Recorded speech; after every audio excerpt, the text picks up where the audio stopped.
உலகமெங்கும் இருக்கக்கூடிய வஃதுல்லா என்று சொல்லக்கூடிய அல்லாஹுடைய விருந்தாளிகள் இறையில்லமாம் கஅபத்துல்லாவிற்கு கடமையான ஹஜ்ஜை நிறைவேற்றுவதற்கு சென்று கொண்டும் இன்னும் செல்லவும் இருக்கக்கூடிய இந்த சூழலிலே வல்ல ரஹ்மான் அத்தகைய ஹஜ்ஜுடைய உம்ராவுடைய பாக்கியத்தை நமக்கும் நம்முடைய ஆயுளிலே அதிகமாக தந்து அருள் புரிவானாக என்ற இந்த புனிதமான ஜும்ஆவுடைய நேரத்திலே நான் இறைவனிடத்திலே பிரார்த்தனை செய்து என்னுடைய உரையை துவங்குகின்றேன். கண்ணியத்திற்குரிய அல்லாஹுவின் நல்லடியார்களே, ஒவ்வொரு காலகட்டத்திலும் அமல்கள் இறைவனை நோக்கிய ஒரு பொருத்தத்தை நாடி அமல்கள் செய்யப்படுகிறது. அதன் அடிப்படையிலே துல்காதா துல்ஹஜ்ஜுடைய மாதம் இறைவனுடைய கடமையான ஹஜ்ஜி என்ற சிறப்பான கடமையினுடைய ஒரு காலம். அது மட்டுமல்லாமல் குர்பானி கொடுக்கக்கூடிய ஒரு உன்னதமான அமல் போன்ற சிறப்பான அமல்கள் எல்லாம் நம்மை எதிர்நோக்கி இருந்து கொண்டிருக்கின்றது. நபிகள் நாயகம் ஸல்லல்லாஹு அலைஹி வஸல்லம் அவர்கள் ஹஜ்ஜி கடமையாக்கப்பட்ட பொழுது சஹாபாக்களுக்கு அறிவிப்பு செய்தார்கள். ஓ தோழர்களே, அல்லாஹு தஆலா ஹஜ்ஜை உங்கள் மீது நம்மீது விதியாக்கி விட்டான் என்று சொன்னார்கள். அப்பொழுது ஒரு நபித்தோழர் எழுந்திருச்சு, யா ரசூலல்லாஹ், குல்ல ஆமின் யா ரசூலல்லாஹ், ஒவ்வொரு ஆண்டுமா ஹஜ்ஜி செய்ய வேண்டும் அப்படி என்று கேட்டார். பெருமானார் அவர்கள் மீண்டும் அல்லாஹு தஆலா ஹஜ்ஜை நமக்கு விதியாக்கி விட்டான் என்று மட்டும் சொன்னார்கள். மீண்டும் அந்த தோழர் கேட்டார், குல்லு ஆமின் யா ரசூலல்லாஹ், ஒவ்வொரு ஆண்டும் நாம் ஹஜ்ஜி செய்ய வேண்டுமா, ஒவ்வொரு ஆண்டும் கடமையா என்ற அடிப்படையில் கேட்டார். பெருமானார் அவர்கள் மீண்டும் அல்லாஹு தஆலா ஹஜ்ஜை கடமையாக்கி இருக்கின்றான், விதியாக்கி இருக்கின்றான் என்று சொன்னார்கள். குல்ல ஆமின் யா ரசூலல்லாஹ், ஒவ்வொரு ஆண்டுமா என்று மீண்டும் மூன்றாவது முறை கேட்டார். அப்பொழுது பெருமானார் ஸல்லல்லாஹு அலைஹி வஸல்லம் அவர்கள், அல்லாஹ் ஹஜ்ஜை கடமையாக்கி இருக்கின்றான், வாய்ப்புள்ள பொழுது செய்யுங்கள். நீங்கள் ஒவ்வொரு வருடமா என்று நீங்கள் கேட்கும் பொழுது நான் ஆம் என்று சொல்லிவிட்டால் ஒவ்வொரு ஆண்டும் வசதி படைத்தவர்கள் கட்டாயம் ஹஜ்ஜி செய்து ஆக வேண்டும் என்று விதியாக்கப்பட்டுவிடும். எனவே என்னுடைய அறிவிப்பை நீங்கள் தத்துவத்தை புரிந்து கொண்டு நீங்கள் வாய்ப்பிருந்த பொழுது ஹஜ்ஜி செய்யுங்கள், ஒவ்வொரு ஆண்டுமா என்று கேட்காதீர்கள். நான் ஆம் என்று சொன்னால் அது கடமையாக்கப்பட்டுவிடும் என்று பெருமானார் ஸல்லல்லாஹு அலைஹி வஸல்லம் அவர்கள் சொல்லிக் கொடுத்து பிறகு சொன்னார்கள், முந்திய உம்மத்தினர்கள் அவர்கள் பரக்கத் இழந்தது காரணம் என்னவென்று சொன்னால் நபிமார்களிடத்திலே துருவி அதிகமான கேள்விகளை கேட்டதன் காரணமாகத்தான் அப்படி என்று கூடுதல் செய்தியாக ஹதீஸ் ஷரீஃபிலே நம்மால் பார்க்க முடிகிறது. ஆக கண்ணியத்திற்குரியவர்களே, ஹஜ்ஜி பெருமானார் ஸல்லல்லாஹு அலைஹி வஸல்லம் அவர்கள் தாபிஉ பைனல் ஹஜ்ஜி வல் உம்ரா, வாய்ப்பிருந்தால் ஹஜ்ஜையும் உம்ராவையும் வாய்ப்புள்ள பொழுதெல்லாம் நிறைவேற்றுங்கள்.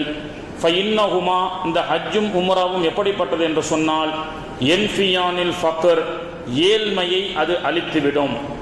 வத்துனூப், அது உங்களுடைய பாவத்தை அழித்துவிடும். ஹஜ்ஜும் உம்ராவும் இதனுடைய சிறப்பை பற்றி பெருமானார் அவர்கள் சொல்லும் பொழுது, வாய்ப்பு இருக்கும் பொழுதெல்லாம் ஹஜ்ஜி செய்யுங்கள், வாய்ப்பிருந்தால் உம்ரா செய்யுங்கள். இந்த வாய்ப்புள்ள போது ஹஜ்ஜையும் உம்ராவையும் யார் செய்கின்றார்களோ அவர்கள் பாவங்களும் அழிக்கப்படும், ஏழ்மையும் அழிக்கப்படும் என்று சொன்னார்கள். ஏழ்மை அழிக்கப்படும். ஃபஇன்னஹுமா யன்ஃபியானில் ஃபக்ர், ஏழ்மை, போவர்ட்டி, ஒரு மனிதனுக்கும் ஒரு தேசத்திற்கும் உண்டான விரோதம் எது என்று கேட்கும் பொழுது வல்லுநர்கள் சொல்லி காட்டுவார்கள், ஒரு தேசத்தினுடைய வறுமையும் ஒரு குடும்பத்தினுடைய வறுமை தான் அந்த குடும்பத்தின் எதிரி என்று சொல்வார்கள். தேசத்தின் போவர்ட்டி தான் அந்த நாட்டினுடைய வறுமை ஒரு எதிரி என்று சொல்வார்கள். ஆக எது குடும்பத்திற்கும் தனி நபருக்கும் ஒரு நாட்டிற்கும் எதிரி என்று சொல்லக்கூடிய ஆபத்து என்று சொல்லப்படுமோ அத்தகைய ஆபத்தான ஏழ்மையை அது அளிக்கும் என்று பெருமானார் ஸல்லல்லாஹு அலைஹி வஸல்லம் அவர்கள் சொன்னார்கள். எதன் மூலமாக? ஹஜ்ஜின் மூலமாக. இன்னொரு ஹதீஸினுடைய அடிப்படையில் வருகிறது, ஹாஜி ஒருபோதும் ஏழையாக மாட்டார் அப்படி என்று சொல்லப்படுகிறது. கண்ணியத்திற்குரியவர்களே, ஆக பொருளாதார நிபுணர்கள் ஒருவர் பேசியதை 2 நாட்களுக்கு முன்னாடி நான் இணையதளத்திலே பார்த்தேன். அவர் சொல்கிறார், ப்ராஃபிட் குரோத், உங்களுடைய லாபங்கள் வளருவதற்குண்டான ஒரு வழிமுறையை நீங்கள் தெரிந்து கொள்ள வேண்டும் என்று சொன்னால் பிராக்டிக்கலா உங்களுக்கு ஒரு 10 லட்சம் ரூபாய் இருக்குது, அதுல 2 லட்சம் ரூபாவை ரியல் எஸ்டேட்ல இன்வெஸ்ட் பண்றீங்க, ஒரு இடத்துல இன்வெஸ்ட் பண்றீங்க. ரெண்டாவது ஒரு 2 லட்சம் ரூபாயை நகையில இன்வெஸ்ட் பண்றீங்க. ஒரு 3 லட்சம், அடுத்த ஒரு 2 லட்சம் ரூபாயை ஒரு வாகனத்தில் இன்வெஸ்ட் பண்றீங்க. அடுத்த ஒரு 2 லட்சத்தை உங்களுக்கு தெரிந்த ஒரு வியாபாரத்தில் இன்வெஸ்ட் பண்றீங்க. இன்னொரு 2 லட்சத்துல ஒரு சுற்றுலா பயணம் மேற்கொள்கிறீர்கள். ஒரு 10 லட்சத்தை உங்களிடத்துல கூட அவர் சொல்றார், பொருளாதார வல்லுநர் என்ன செய்யறாரு, நமக்கு சொல்லி காட்டுறார். 10 லட்சத்துல 2 லட்சம் வாகனம், 2 லட்சம் ரியல் எஸ்டேட் இடத்தை வாங்கி போடுங்க. ஒரு 2 லட்சத்துக்கு நகையை வாங்கி போடுங்க. ஒரு 2 லட்சத்துல உங்களுக்கு தெரிந்த அனுபவமான வியாபாரத்தை செய்யுங்க. ஒரு 2 லட்சத்துல ஒரு சுற்றுலா போங்க. இதுல இந்த 2 லட்சமா இன்வெஸ்ட் பண்ண அந்த அமௌண்ட் இருக்கு இல்லையா, அது 5 ஆண்டுகளுக்கு பிறகு the growth of profit, அதை நம்ம இன்வெஸ்ட் பண்றதுல இருந்து எதுல நமக்கு அதிகமாக லாபம் கிடைச்சதுன்னு நீங்க கால்குலேஷன் பண்ணி பாருங்க.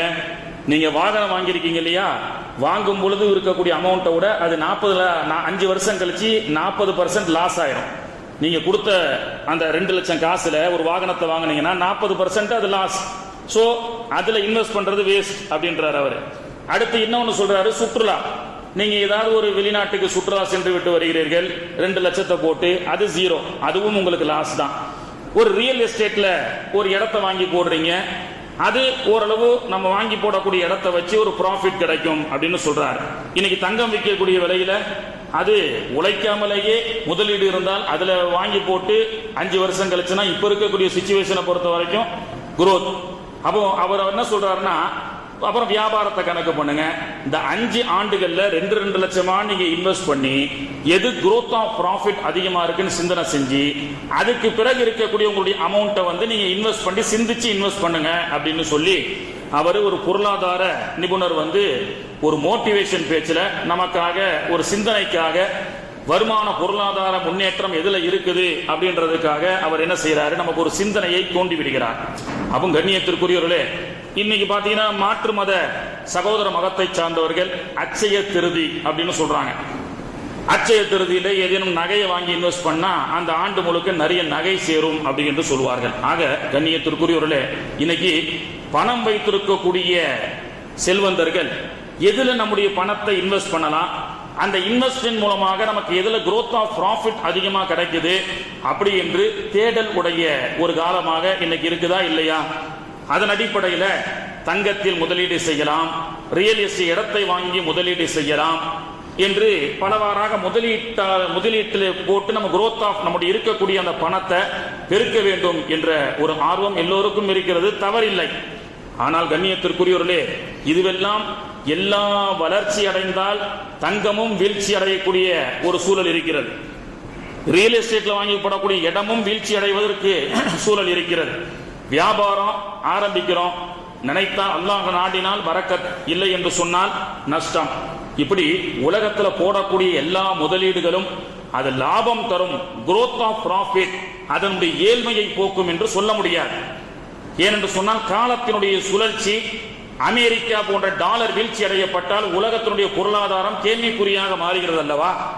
அதே போன்று அப்போ ஏன் சொல்லுகின்றேன் என்று சொன்னால், செலுத்தக்கூடிய முதலீடுகள் நஷ்டம் அடைவதும் லாபம் அடைவதும் காலத்தின் சுழற்சியினுடைய சூழலில் ஏற்படுகிறது. ஆனால் பெருமானார் ஸல்லல்லாஹு அலைஹி வஸல்லம் அவர்கள் சொல்லக்கூடிய இந்த இன்வெஸ்ட்மெண்ட், ஹஜ்ஜிக்காக உம்ராவுக்காக செய்யக்கூடிய இன்வெஸ்ட்மெண்ட், ஒரு ஹஜ்ஜி கமிட்டியில போனா ஒரு 4 லட்சம் ரூபாய் இன்வெஸ்ட் பண்றீங்க, அல்லது பிரைவேட் பேக்கேஜில் நீங்க போனீங்கன்னு சொன்னா ஒரு 7 லட்சம் ரூபாய் 8 லட்சம் ரூபாய் நீங்கள் இன்வெஸ்ட் பண்றீங்க. எதற்காக? ஹஜ்ஜிக்காக. ஹாஜிகள் இன்வெஸ்ட் பண்றாங்க தன்னுடைய அல்லாஹு தஆலா கொடுக்கப்பட்ட பொருள். அல்லாஹு தஆலா பாருங்க, பணத்தை கொடுக்கப்படக்கூடிய விஷயத்தை பத்தி சொல்லும் போது நீங்க சம்பாதிச்சிலிருந்து அல்லாஹ்வுக்காக செலவு செய்யுங்கன்னு சொல்லலங்க. அல்லாஹ் என்ன சொல்லியிருக்கணும்? ஜகாத்தை பத்தி சொல்லும் போது வாத்து ஜகாத்த, ஜகாத்தை கொடுங்கள், நீங்கள் சம்பாதித்ததிலிருந்து கொடுங்கள்னு அல்லாஹ் சொல்லல. வமிம்மா ரஸக்னாஹும் யுன்ஃபிகூன், நான் உங்களுக்கு கொடுத்ததிலிருந்து நீ செலவு செய்யுங்கள். இப்போ என்ன, நான் சம்பாதிச்சேன், எனக்கு அல்லாஹ் செல்வத்தை கொடுத்தான், என் காசுல இருந்து நான் ஹஜ்ஜிக்கு போறேன் அப்படின்னு சொல்லக்கூடாது. அல்லாஹ் எனக்கு கொடுத்தான், அல்லாஹ் எனக்கு கொடுத்த செல்வத்திலிருந்து அவனுடைய இல்லமான காபத்துல்லாவுக்கு செல்ல போகிறேன். அல்லாஹ் எனக்கு கொடுத்தான், நான் ஜகாத்து கொடுக்கிறேன், அல்லாஹ் எனக்கு கொடுத்தான், நான் சதகா செய்கின்றேன் அப்படி என்று தான் ஒரு ஈமான்தாரிகள் சொல்ல வேண்டும் என்பதை அல்லாஹு தஆலா குர்ஆன்ல சொல்லி காட்டுவான். வமிம்மா ரஸக்னாஹும் யுன்ஃபிகூன், நான் கொடுத்த ரிசுக்கிலிருந்து நீங்கள் தர்மம் செய்யுங்கள் அப்படின்னு குர்ஆன் பேசுகிறது. ஆக கண்ணியத்திற்குரியவர்களே, உலகத்துல ரியல் எஸ்டேட்ல இன்வெஸ்ட் பண்ணலாம். அது லாபமும் தரலாம், நஷ்டத்தையும் தரலாம். தங்கத்தில் உங்களுடைய முதலீடுகளை போடலாம்.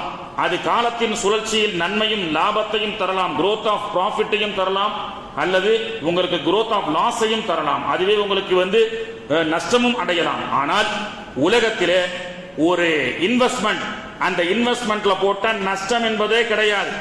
அந்த இன்வெஸ்ட்மெண்ட் போட்டா அதுல போடக்கூடிய இன்வெஸ்ட்மெண்ட்டை விட பன்மடங்கு அல்லாஹ் தஆலா உங்களுக்கு லாபத்தை உலகத்தில் கொடுத்து ஆரோக்கியத்தை கொடுத்து அதனால் உங்களுக்கு ஏழ்மை நிலை வராது என்று பெருமானார் ஸல்லல்லாஹு அலைஹி வஸல்லம் அவர்களால் சொல்லப்பட்ட இன்வெஸ்ட்மெண்ட் என்பது ஹஜ்ஜிக்காக உம்ராவுக்காக நாம் செய்யக்கூடிய செலவினங்கள். கண்ணியத்திற்குரியவர்களே, அதைத்தான் பெருமானார் அவர்கள் தாபிஉ பைனல் ஹஜ்ஜி வல் உம்ரா, வாய்ப்பு இருக்கும் பொழுதெல்லாம் ஹஜ்ஜி செய்யுங்கள், உம்ரா செய்யுங்கள். அந்த ஹஜ்ஜும் உம்ராவும் உங்களுடைய ஏழ்மையை அது போக்கும், உங்களுடைய பாவத்தை அதை அழிக்கும் என்று ஸல்லல்லாஹு அலைஹி வஸல்லம் அவர்கள் நமக்கு சொல்லி காண்பிப்பார்கள். ஆக கண்ணியத்திற்குரியவர்களே, ஒரு வாலிப நபித்தோழர் நபிகள் நாயகம் ஸல்லல்லாஹு அலைஹி வஸல்லம் இடத்திலே வந்து, யா ரசூலல்லாஹ், அல்லாஹ்வின் தூதர் அவர்களே, இந்த ஆண்டு நான் ஹஜ்ஜிக்கு செல்கின்றேன், எனக்காக துஆ செய்யுங்கள் என்று சொன்னார்கள். ஹஜ்ஜிக்கு செல்லும் பொழுது அக்கம் பக்கத்தில் இருக்கக்கூடியவர்களுக்கு, நம்முடைய உறவினர்களுக்கு சொல்லிவிட்டுத்தான் செல்ல வேண்டுமா, ஏன் சொல்லாமல் செல்லக்கூடாதா என்றால், சொல்லிவிட்டு செல்வது என்பது சஹாபாக்களுடைய நடைமுறையிலே நம்மால் பார்க்க முடிகிறது. ஏனால் உமர் ரலியல்லாஹு அன்ஹு அவர்கள் பெருமானாரிடத்துல உம்ராவுக்கு செல்வதற்காக ரசூலுல்லாஹ்வை சந்தித்து, யா ரசூலல்லாஹ், உம்ராவுக்கு செல்கின்றேன் என்று சொல்லிவிட்டு செல்வார்கள். இந்த வாலிப நபித்தோழரும் கூட ஒரு ஆண்டு ஹஜ்ஜிக்கு செல்லும் பொழுது நபிகள் நாயகத்திடத்திலே வந்து, அல்லாஹ்வின் தூதர் அவர்களே, நான் ஹஜ்ஜிக்காக செல்கின்றேன் என்று சொன்னார்கள். அப்படி ஹஜ்ஜிக்காக உம்ராவுக்காக செல்லக்கூடிய ஹாஜிகள் பயணத்தை சொல்லும் பொழுது நபிகள் நாயகம் ஸல்லல்லாஹு அலைஹி வஸல்லம் அவர்களும் இருந்த இடத்திலிருந்து சரி போயிட்டு வாங்க டாட்டான்னு சொல்ல மாட்டாங்க. பெருமானார் அவர்கள் அல்லாஹ்வுடைய விருந்தாளியை ஊர் எல்லை வரை நசியத்து செய்து அனுப்புவார்கள். அப்படித்தான் உமர் ரலியல்லாஹு அன்ஹு அவர்களையும் பெருமானார் அவர்கள் ஊர் எல்லை வரை நிறைய உபதேசம் செய்து கடைசியில் உமர் ரலியல்லாஹு இடத்துல, உமர் அவர்களே, இந்த முஹம்மதுக்காக நீங்கள் துஆ செய்வதை மறந்து விடாதீர்கள் என்று சொன்னார்கள். எப்படிப்பட்ட நாயகம், துஆவினுடைய களஞ்சியம், நமக்கெல்லாம் துஆவை கற்றுக் கொடுத்த நாயகம். உமர் ரலியல்லாஹு அன்ஹு அவர்கள் உம்ராவுக்காக செல்லும் பொழுது நாயகம் அவர்கள் முஅத்தமிரான அல்லாஹ்வுடைய விருந்தாளியை பார்த்து, உமர் ரலியல்லாஹு பார்த்து நாயகம் அவர்கள் சொன்னார்கள், உமரே, யா உமர், லா தன்சவுனா மின் துஆயிக்கும், எனக்காக துஆ செய்வதை நீங்கள் மறந்து விட வேண்டாம் என்று சொன்னார்கள். பிற்காலத்தில் உமர் ரலியல்லாஹு அன்ஹு அவர்கள் அந்த ஹதீஸை சொல்லிவிட்டு சொன்னார்கள், வாழ்க்கையிலேயே நபிகள் நாயகம் அவர்களிடத்துல தான் நாம போய், யா ரசூலல்லாஹ், எனக்காக துஆ செய்யுங்கள் என்று சொல்லக்கூடிய ஒரு சூழல் இருந்தபோது, லட்சோப லட்ச முத்தகின்கள் எல்லாம் நாயகத்துடைய துஆவை எதிர்பார்த்திருக்கக்கூடிய சூழலிலே இந்த உமர் உம்ராவுக்காக செல்லக்கூடிய நேரத்தில் அப்படிப்பட்ட நாயகம் அவர்கள், உமரே, எனக்காக துஆ செய்யுங்கள் என்ற சொன்ன வார்த்தை இந்த உலகத்தில் இருக்கக்கூடிய எல்லா சொத்துக்களை காட்டிலும் எனக்கு சிறப்பானதாக இருந்தது என்று சொல்லி காண்பிப்பார்கள். அப்படி அந்த வாலிப நபித்தோழரும் உம்ராவுக்காக நபிகள் நாயகம் ஸல்லல்லாஹு அலைஹி வஸல்லம் இடத்திலே சொல்லும் பொழுது பெருமானார் ஸல்லல்லாஹு அலைஹி வஸல்லம் அவர்கள் அந்த வாலிபருக்கு துஆ செய்துவிட்டு சொன்னார்கள், அல்லாஹு தஆலா ஹஜ்ஜிக்காக நீங்கள் செலவிடக்கூடிய அந்த பணத்திலும், ஹஜ்ஜிக்காக நீங்கள் செலவிடக்கூடிய அந்த ஆயுள் காலத்திலும் அல்லாஹ் பரக்கத் செய்வானாக அப்படின்னு சொன்னாங்க. ஆயுள் அதிகமாக வேண்டுமா, உலகத்திலே அல்லாஹ்வுடைய இபாதத்துகளை நிறைய செய்துவிட்டு செல்ல வேண்டுமா, ஹஜ்ஜிக்காக உம்ராவுக்காக செல்வோம். பெருமானார் அவர்கள் 2 துஆவை செய்தார்கள். ஹஜ்ஜிக்காக செலவிடக்கூடிய நம்முடைய ஆயுட்காலத்திலையும் அல்லாஹ் பரக்கத் செய்வானாக அப்படின்னு சொன்னாங்க. அந்த வாலிப சஹாபிக்கு மட்டுமல்ல, உலகத்திலே உலகமெங்கும் இறையில்லமாம் காபத்துல்லாவுக்கு செல்லக்கூடிய வஃப்துல்லா என்று சொல்லக்கூடிய எல்லா அல்லாஹ்வுடைய விருந்தாளிகளுக்கும் பெருமானாருடைய அந்த வாழ்த்து சொந்தமாகும். என்ன, ஹஜ்ஜிக்காக செலவிடக்கூடிய அந்த நேரத்திலும் அல்லாஹ் பரக்கத் செய்வானாக, ஹஜ்ஜிக்காக செலவிட்ட அந்த முதலீட்டிலும், அந்த செலவு செய்த அந்த பணத்திலும் அல்லாஹ் பரக்கத் செய்வானாக என்று சொன்னார்கள். அதனால்தான் உலகத்திலே முதலீட்டில் செய்யக்கூடிய முதலீடுகளிலேயே மற்ற எல்லா உலக விஷயத்திலும் அது நஷ்டம் அடையலாம், லாபம் தரலாம், அது காலத்தின் சுழற்சியில் உள்ளது. ஆனால் ஹஜ்ஜிக்காக உம்ராவுக்காக செய்யக்கூடிய அந்த செலவினம் என்றும் நஷ்டமாகாது. அந்த ஹஜ்ஜிக்காக உம்ராவுக்காக செய்யக்கூடிய வாழ்நாளிலே செய்யக்கூடிய அந்த நாட்கள் என்றும் அழியாது. அதை அல்லாஹ் தஆலா இன்னும் அதிகமான ஆயுட்காலங்களிலே பரக்கத்தை தான் தருவான் என்று ஹதீஸின் கருத்தின் மூலமாக நாம் தெரிய முடிகிறது. கண்ணியத்திற்குரியவர்களே, ஹஜ்ஜிக்காக உம்ராவுக்காக செல்லக்கூடிய ஹாஜிகள் தன்னுடைய உடலை தயார்படுத்துவதற்காக ஆங்காங்கே மருத்துவ செக்கப்புகள், மருத்துவ பரிசோதனைகள் செய்யப்படக்கூடிய ஒரு காலம். இன்னும் ஒரு வாரத்திலே 10 நாட்களிலே ஹஜ்ஜி கமிட்டியின் மூலமாக 26ஆம் தேதி இறையில்லமாம் காபத்துல்லாவுக்கு முதல் பிளைட் தமிழ்நாட்டிலிருந்து புறப்படக்கூடிய ஒரு சூழல். சமீப காலமாக ஒரு வாரத்தில் ஹாஜிகள் எல்லாம் மருத்துவ பரிசோதனை செய்து அதற்காக மருந்துகளை எடுத்துக்கொண்டு இன்ஜெக்ஷன் போட்டு அதற்கான வேலைகளிலே தயாராகி கொண்டிருக்கக்கூடிய ஒரு சூழலிலே அல்லாஹ் தஆலா குர்ஆனிலும் சரி, நபிகள் நாயகம் அவர்கள் ஹதீஸ் ஷரீஃபின் மூலமாகவும் சரி, எல்லா கடமைகளை சொல்வதை போன்று ஹஜ்ஜிக்கு அல்லாஹ் சொல்லாமல் வித்தியாசப்படுத்தி அல்லாஹ் தஆலா ஹஜ்ஜிக்கு உம்ராவுக்கு சொல்லி காட்டுகின்றான். என்ன? தொழுகையை பற்றி சொல்லும் போது அகீமுஸ் ஸலா, தொழுகையை நிலைநாட்டுங்கள். ஜகாத்தை பற்றி சொல்லும் போது ஆத்து ஜகா, ஜகாத்தை கொடுங்கள். ரமலானை பற்றி சொல்லும் பொழுது சூமு, நோன்பு வையுங்கள் இந்த காலத்திலே என்று சொன்ன அல்லாஹ் ஹஜ்ஜை பற்றி குர்ஆன்ல எங்கெல்லாம் வருகிறதோ, நபிகள் நாயகத்துடைய பொன்மொழிகள்ல ஹஜ்ஜை பற்றி எங்கெல்லாம் வருகிறதோ அங்கெல்லாம் அல்லாஹ்வும் ரசூலும் பயன்படுத்தக்கூடிய வார்த்தை என்ன தெரியுமா? வஅத்திம்முல் ஹஜ்ஜ, நீங்கள் ஹஜ்ஜை நிறைவேற்றுங்கள், வல் உம்ரத, உம்ராவை நிறைவேற்றுங்கள், லில்லாஹ், அல்லாஹ்வுக்காக அப்படி என்று சொல்லி காட்டுவான். வஅத்திம்முல் ஹஜ்ஜ வல் உம்ரத லில்லாஹ், ஹஜ்ஜையும் உம்ராவையும் அல்லாஹ்வுக்காக நிறைவேற்றுங்கள். ஹஜ்ஜி கடமையாக்கப்பட்ட ஆயத்தினுடைய ஆரம்பத்தில் கூட ஹஜ்ஜி இந்த ஆயத்தை வச்சுதான் கடமையாக்கப்பட்டது. வலில்லாஹி, அல்லாஹ்வுக்காக நிறைவேற்றுங்கள். முதல்ல அல்லாஹ் சொல்லக்கூடிய பாயிண்ட் அதான். யா அய்யுஹல்லதீன ஆமனு போன்ற மற்ற தொழுகை போன்ற கடமைகளை, ஜகாத்து போன்ற கடமைகளை, நோன்பு போன்ற கடமைகளை சொல்வதை போன்று ஹஜ்ஜுடைய கடமையினுடைய ஆயத் துவங்குவதில்லை. ஹஜ்ஜி கடமையாக்கப்பட்ட ஆயத்து துவங்கும் போது வலில்லாஹி, அல்லாஹ்வுக்காக செய்யுங்கள்.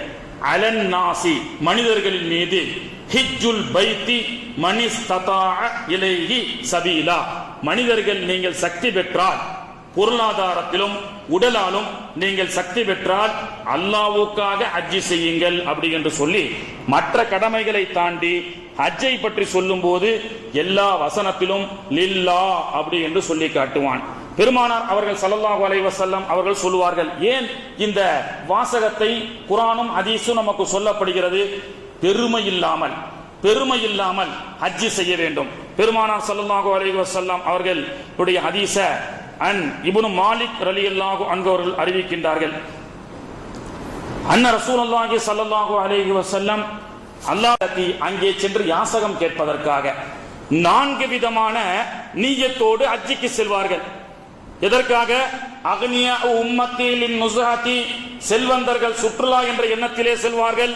வௌசாத்துஹும் லித்திஜாரதி, நடுநிலைவாதிகள் வியாபார நோக்கத்தில் செல்வார்கள்.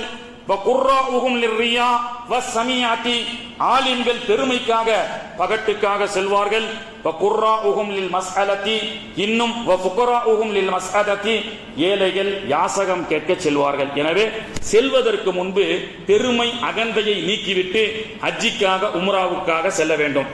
ஹதீஸ்ல வருது, மூத்து கபுல மௌத்தாக்கும், மௌத்தாகிறதுக்கு முன்பு நீ மௌத்தாகு அப்படின்னு சொல்லி. மௌத்தாகிறதுக்கு முன்னாடி மௌத்தாகு, ஒரு சாம்பிள் மௌத்துன்னு சொல்லுவோமா இல்லையா? மௌத்தாகிறதுக்கு முன்னாடி மௌத்தாகனா என்னங்க? ரசூலுல்லாஹ்வுடைய ஹதீஸ், மூத்து கபுல மௌத்தாக்கும், இறந்து போ, மௌத்தாகிறதுக்கு முன்னாடி ஒரு முறை இறந்து போ அப்படி என்று சொன்னால் என்ன? ஹஜ்ஜிக்காக உம்ராவுக்காக தையல் இல்லாத, எந்த மையத்துக்கு தையல் இல்லாத கஃன் ஆடையை அணிவிக்கின்றோமோ அந்த ஆடையை உம்ராவுக்காக ஹஜ்ஜிக்காக செல்லக்கூடிய ஹாஜிகள் உடுத்திக் கொண்டு செல்ல வேண்டும். மையத்து ஆகி நமக்கு கஃன் இடுவதற்கு முன்பு ஹயாத்தாகவே நமக்கு நாமே கஃன் இடக்கூடியதுதான் ஹஜ்ஜி. இப்ப மையத்துக்கு என்ன பெருமை இருக்கு? மௌத்துக்கு ஏதாவது பெருமை இருக்கா? எந்த பெருமையும் இல்லை. அப்போ ஹஜ்ஜிக்காக இஹ்ராமை கட்டி எந்த டிராவல்ஸ்ல போனாலும் சரி, அதுலயும் நிறைய பெருமைகள்லாம் பேசிக்கிறாங்க. இன்னைக்கு ஹாஜிகள்லாம் பேசும்போது, ஹாஜியார் நீங்க எந்த travels? Ajwa tours and travels, how much? 10 lakhs. First luxury tower, clock tower உள்ள எனக்கு ரூம். எல்லாமே நம்ம பெரிய எல்லாம் விவிவிஐபி தான். நீங்க ஹாஜியார், நான் ஹஜ்ஜி கமிட்டி. ஹஜ்ஜி கமிட்டியா அப்படின்னு இந்த மாதிரி ஒரு வேற்றுமை இருக்கா இல்லையா நமக்குள்ள? போவது மௌத்துடைய ஆடையை கொடுத்து விட்டு மையத்தாகுவதற்காக. மையத்துக்கு என்ன பெருமை இருக்கு? நான் கிளாக் டவர்ல தங்க போறேன், நான் இப்ராஹிம் ஷார் கரீம்ல தங்க போறேன், அல்லது பங்காளி மார்க்கெட் பக்கத்துல 2 கிலோமீட்டருக்கு அங்கிட்டு தங்க போறேன். எங்கே தங்கினாலும் சரி 5 நாட்கள் நீங்கள் மையத்துடைய உடையிலே பிளாட்ஃபார்ம்ல தானே தூங்க போறீங்க. அதனால தான் அல்லாஹு தாலாவும் குர்ஆன்லயும் ஹதீஸ்லயும் லில்லா நிய்யத்தை முதல்ல உடைச்சி எறின்றான் அல்லாஹ். பெருமானா ஸல்லல்லாஹு அலைஹி வஸல்லம் அவர்கள் உலகத்துல எங்கேயும் சங்கமிக்கப்பட முடியாத, சங்கமிக்கப்படுத்த முடியாத ஒரு கூட்டம் என்று சொன்னால் ஹஜ்ஜுடைய கூட்டம். ஸல்லல்லாஹு அலைஹி வஸல்லம் அவர்கள் அரஃபாவில் தங்கி இருக்கிறாங்க. எல்லா சஹாபாக்கள் இருந்தாங்க. சில பேர் ஆள் வரல. என்னன்னு கேட்டா மக்கத்து குறைஷிகள் சில பேர் இனத்தால் ஜாதி பிரிவுன்னு சொல்றாங்கல்ல, அந்த ஜாதி பிரிவு என்ற உள்ளத்துல இருந்த காரணத்தினால் சில பேர் அரஃபாவுக்கு வரல. ரசூலுல்லாஹ் கேட்டாங்க, எங்க சில பேர் அரஃபாவிலே காணோம் என்று சொன்னார்கள். அப்பொழுது சஹாபாக்கள் சொன்னார்கள், அங்கே சில பேர் தங்கி இருக்கின்றார்கள். அப்ப ரசூலுல்லாஹ் அவங்களை கூப்பிட்டு கேட்டாங்க, ஏன்பா அரஃபாவுக்கு வந்து தங்கல? இல்ல, எங்களுக்கு கௌரவ குறைச்சலா இருக்குன்னு சொன்னாங்க. ஏன்? கருப்பினத்தை சார்ந்த பிலால், கருப்பினத்தை சார்ந்த சல்மான், இது போன்ற வெளியூர்களுடைய அவசி தாழ்த்தப்பட்ட ஜாதியை சார்ந்த மக்கள் எல்லாம் இங்கே தங்குகிறார்கள். அவர்களுக்கு ஈக்குவலா எங்களுக்கு தூங்குறதுக்கு கொஞ்சம் கௌரவ குறைச்சலா இருக்கு. அதனால தள்ளி கொஞ்சம் அரஃபாவை தள்ளி நாங்க அங்க தங்குறோம்னு ஒரு கூட்டம் இனவெறியால் நிறவெறியால் ஒரு கௌரவத்தை பார்க்கக்கூடியவர்கள் இருக்கின்றார்களா இல்லையா? அவர்கள் சொல்லும் பொழுதுதான் ஸல்லல்லாஹு அலைஹி வஸல்லம் அவர்கள் சொன்னார்கள், அல் ஹஜ்ஜு அரஃபா, ஹஜ்ஜி என்றால் அரஃபா தான் சொன்னாங்க. அரஃபாவுக்கு ஒருத்தர் வந்து தங்காட்டா, வந்து கால வைக்காட்டா ஹஜ்ஜி கூடாது என்ற சட்டம் அப்பொழுதுதான் சொல்லப்பட்டது. எனவே இனவெறி நிறவெறி எல்லாத்தையும் கலட்டி விட்டு தூக்கி வீசி எறிந்து விட்டு ஒரு கபரஸ்தானிலே படுத்து கிடக்கக்கூடிய ஒரு மையத்தாக நியத்து வைத்து ஹஜ்ஜிக்கு புறப்படாத வரை நம்முடைய ஹஜ்ஜி மக்பூலாக ஆகாது. எந்த டிராவல்ஸ்ல எத்தனை லட்சம் கொடுத்து நீங்க போங்க, அப்ப நியத்தை முதல்ல சரி செய்வதற்காகத்தான் நான் மௌத்தா போறேன். நான் டால்பின்ல போனா என்ன, அஜ்வா டூர்ஸ் அண்ட் டிராவல்ஸ்ல போனா என்ன, நான் செல்வது மௌத்துக்கு முன்பு மௌத்தாக போகின்றேன் ஹஜ்ஜிக்காக. பெருமை பகட்டை தூக்கி வீசி எறிந்துவிட்டு ஹஜ்ஜிக்கு மையத்தாக செல்ல வேண்டும். அதைத்தான் அல்லாஹு தஆலா ஹஜ்ஜை பற்றி சொல்லும் பொழுது லில்லா, அல்லாஹ்வுக்காக செய்யுங்கள், பெருமை பகட்டை தூக்கி வீசி எறிந்து விடுங்கள் அப்படி என்று சொல்லப்படுகிறது.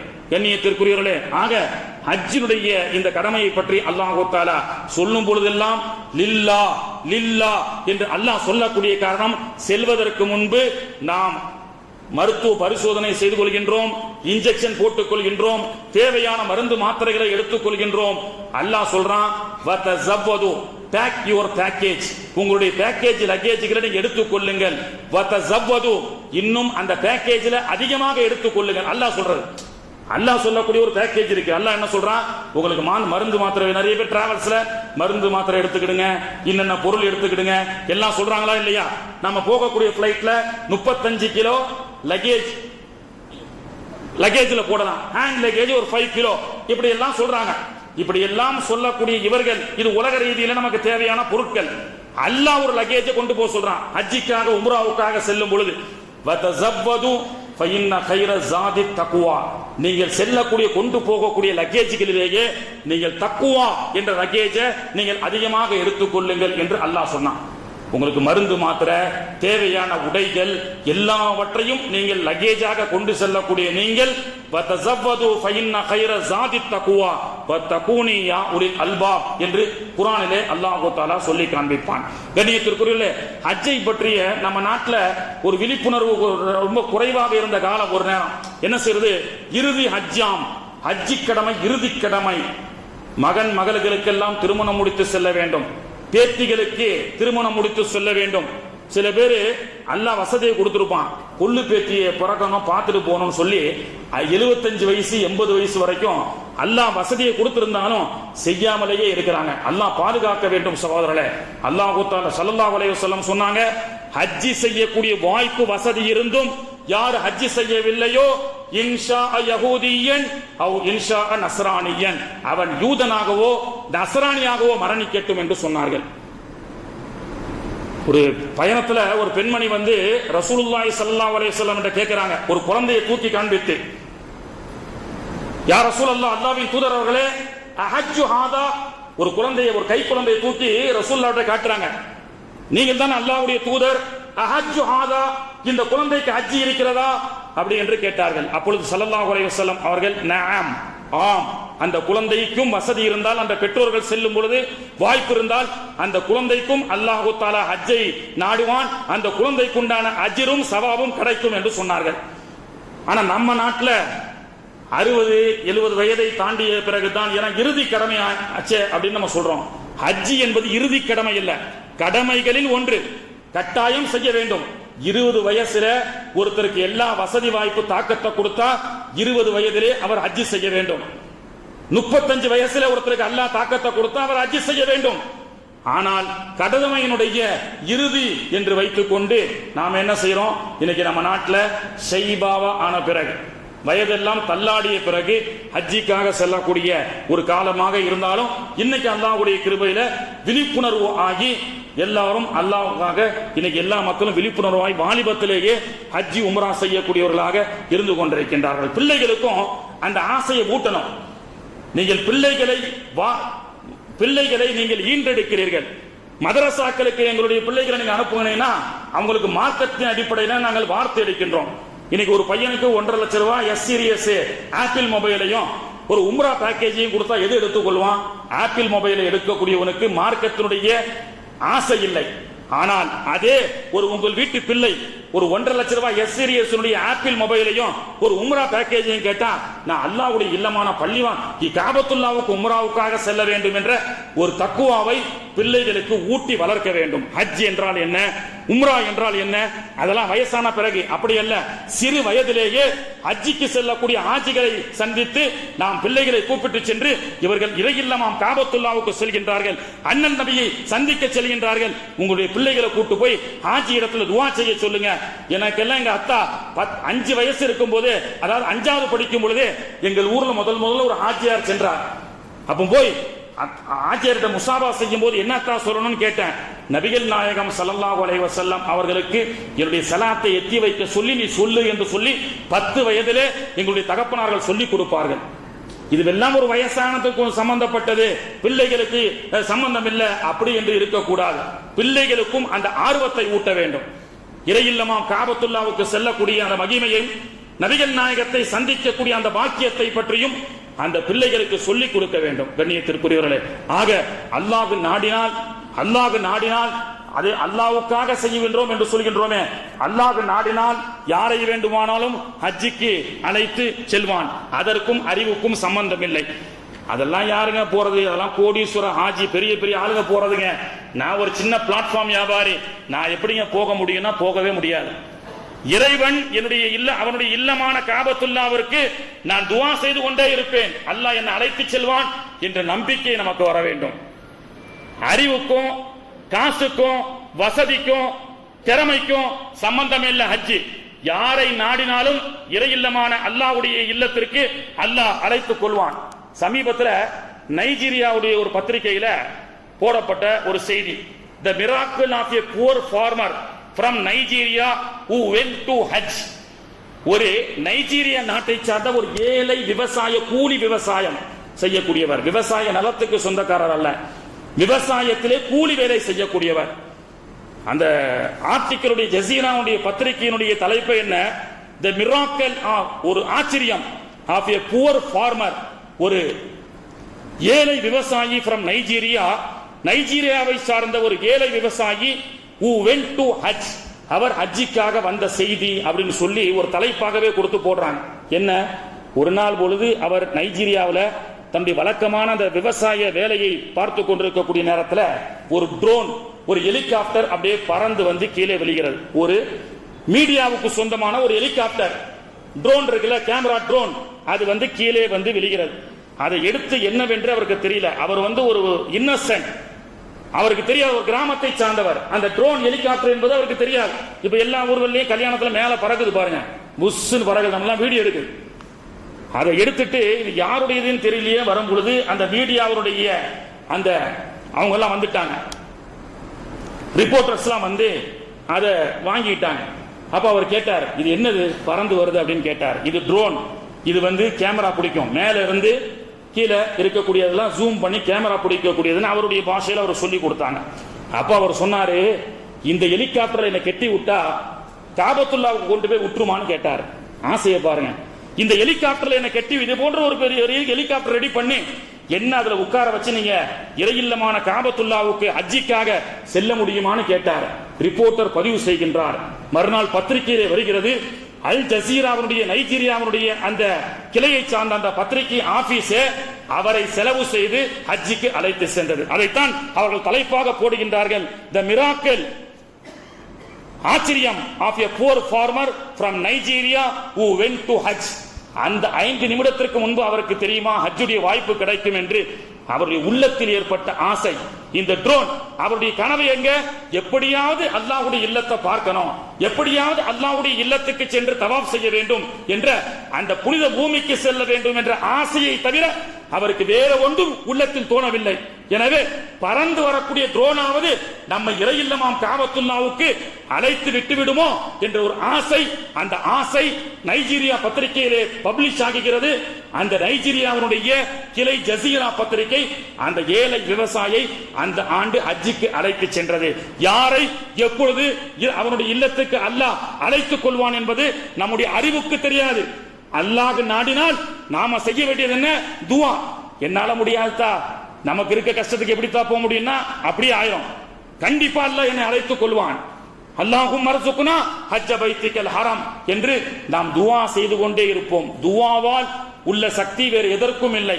அதற்கு ஆதாரம் சென்ற வாரம் மலை தொழுகை நமக்கு ஆதாரம். ஜனவரி கடந்த ஒரு 10 நாளைக்கு முன்னாடி கோட்டை வெயில் கடும் உஷ்ணம் ஏற்படும், கோட்டையினுடைய தாக்கம் அதிகமாகும், 110 வரைக்கும் வரும், 115 வரைக்கும் வரும்னு சொன்ன வானிலை அறிக்கை. இந்த தொழுகையில ஒரு துண்டை மட்டும் தான் மாத்தி போட்டோம், வேலை முடிஞ்சு போச்சு. அல்லாஹ் பூமியை புரட்டிட்டான், சீதோசன நிலையை புரட்டிட்டான். இந்த மலை தொழுகைக்காக குத்துபா ஓதக்கூடிய இமாமுடைய சட்டம் என்ன, ரசூலுல்லாஹ் என்ன செஞ்சாங்க, துண்டை அப்படி திருப்பி வேற பக்கமா போட்டாங்க. அதனுடைய அர்த்தம் என்ன, ஒரு சூழலை விட்டும் இன்னொரு சூழலை யா அல்லாஹ் சுழற்சி செய்ய வைப்பாயாக, சீதோசன நிலையை மாற்றி அமைப்பாயாக அப்படின்ற மாதிரி தான் ஒரு இது. இந்த உலமாக்கள் தமிழகத்துல ஆங்காங்கே மலை தொழுகை நடத்தி இந்த துண்டை மட்டும் சுழற்சி பண்ணி போட்டாங்க, கூட்டா துவா செஞ்சாங்க. வெயிலுடைய கொடுமையை இல்லா இறைவா போக்குவாயாக, இறைவா அருள் மலையை பொழிய செய்வாயாக என்று சொல்லி 10 நாளைக்கு முன்னாடி 110 டிகிரி உஷ்ணத்தில் இருக்கக்கூடிய வெயில் இருக்கும், கடுமையாக இந்த ஆண்டு வெயில் இருக்கும், மண்டையை புழக்கும் அப்படி எல்லாம் சொன்னவர்கள் அப்படியே இன்னைக்கு மாற்றி 4 நாளைக்கு முன்னாடி பேரிடர் காலமாக அறிவிக்கப்படுகிறது, கடும் மழை கனமழை இருக்கிறது என்று சொல்லக்கூடிய அளவுக்கு மாறியதா இல்லையா? எதை கொண்டு மாற்றி அமைக்க முடியும்? இன்னைக்கு மீடியாக்கள் பேசுகிறது. இஸ்லாமியர்கள் நினைத்தால் அவர்களுடைய ஒரு துண்டை திருப்பி போட்டால் இந்த சீதோசன நிலையை அவர்களால் மாற்றி கொண்டு வர முடியும். அப்படிப்பட்ட சக்தியை அல்லாஹ் தஆலா துஆவால், ஒற்றுமையால், ஆன்மீகத்தால் வைத்திருக்கின்றான் என்று உலகமே இன்னைக்கு பார்த்து கொண்டிருக்கின்றது. ஆக அப்படி இருக்க சீதோசன நிலையை புரட்டி போடக்கூடிய அல்லாஹ் நம்முடைய சூழலை அல்லாஹ் புரட்டி போட மாட்டானா? அல்லாஹ்விடத்திலே துஆ செய்யுங்கள் சகோதரர்களே. இன்ஷா அல்லாஹ் நாம் அனைவருக்கும் அல்லாஹ் தஆலா அவனுடைய இல்லமான காபத்துல்லாவுக்கு சென்று ஹஜ்ஜிக்காக உம்ராவுக்காக செல்லக்கூடிய பாக்கியத்தை தருவானாக. இந்த ஆண்டு செல்லக்கூடிய ஹாஜிகள் அல்லாஹ் தஆலா அவர்களுக்கு ஆரோக்கியத்தை கொடுத்து அவர்கள் ஹஜ்ஜை முழுமையாக திடகாத்திரமாக செய்து மீண்டும் திடகாத்திரமான முறையிலே தாயகம் திரும்பக்கூடிய நல்ல பாக்கியத்தை அந்த ஹாஜிகளுக்கு அல்லாஹ் தஆலா தந்து அருள் புரிவானாக. சபையிலே இந்த ஆண்டு ஹஜ்ஜி செய்யக்கூடிய ஹாஜிகள் யாரேனும் இருந்தாலோ அல்லது தங்களுக்கு சொந்த பந்தத்திலே யாரும் ஊர்க்காரர்கள் யாராவது ஹஜ்ஜி செய்ய நாடு இருந்தால் இன்ஷா அல்லாஹ் ஜமாத்துல் உலமா சார்பாக நாளைக்கு மாஸ் திருமண மண்டபத்திலே ஹஜ்ஜிக்கு செல்லக்கூடிய ஹாஜிகளான ஆண்கள் பெண்கள் அவங்களுக்கு பயிற்சி அரங்கம், எப்படி ஹஜ்ஜி செய்வது என்ற ஒரு விளக்க கூட்டம் ஒன்று வைத்திருக்கின்றார்கள். ஹஜ்ஜிக்கு செல்லக்கூடிய ஹாஜிகள் இன்ஷா அல்லாஹ் கலந்து கொள்ளுங்கள். சபையிலே ஹாஜிகள் இருந்தாலும் கலந்து கொள்ளுங்கள், அல்லது உங்களுடைய ஊர்ல உங்க சொந்தக்காரங்க யாரும் இருந்தா கலந்து கொள்ளுங்கள். ஏன்னா ஹஜ்ஜினுடைய எனக்கு நிறைய ஹஜ்ஜி செஞ்சிருக்கேன் ஹஜ்ரத்து. நிறைய பேர் சொல்லுவாங்க, நான் சவுதியிலே இருந்தேன் ஹஜ்ரத்து, எனக்கெல்லாம் வழிகாட்டியே தேவையில்லை அப்படின்னு சொல்லுவாங்க.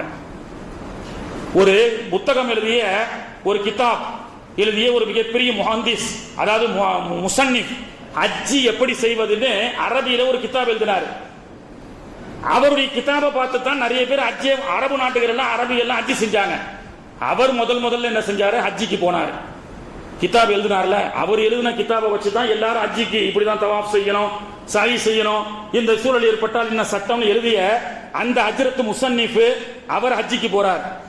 அவர் ஹஜ்ஜிக்கு போயிட்டு தேடுறாரு, என்ன செய்யறது, எங்க மகாமி இப்ராஹிம் இருக்கு, எங்க போனாதானங்க தெரியும், எல்லாமே தெரியும். படிச்சுட்டா 10 மாசமா டிரைவிங் எப்படி ஓட்டுறதுன்னு படிக்கிறார், கரைச்சி குடிக்கிறாரு. காரை கொடுத்தா ஓட்டிடுவாரா? உட்கார்ந்து ஓட்டியக்கூடிய அந்த அனுபவசாலிகளுக்கு தான் தெரியும். அப்ப அப்படிப்பட்ட அனுபவசாலிகள் சொல்லி கொடுத்து தான் செய்ய முடியும். இப்ப இந்த இவர் இருக்காரு ஹஜ்ரத், அவர் போய் அங்க முழிக்கிறாரு. இப்ப பக்கத்துல ஒருத்தர் கேட்டாரு, என்ன ஹஜ்ஜிக்கு புதுசா? யாரு? இந்த ஹஜ்ஜி விளக்கத்தை எழுதின பெரிய ஹஜ்ரத் கிட்ட கேட்கிறாரு, ஹஜ்ஜிக்கு புதுசா? ஆமாப்பா, முதல்ல வரேன், வெளியில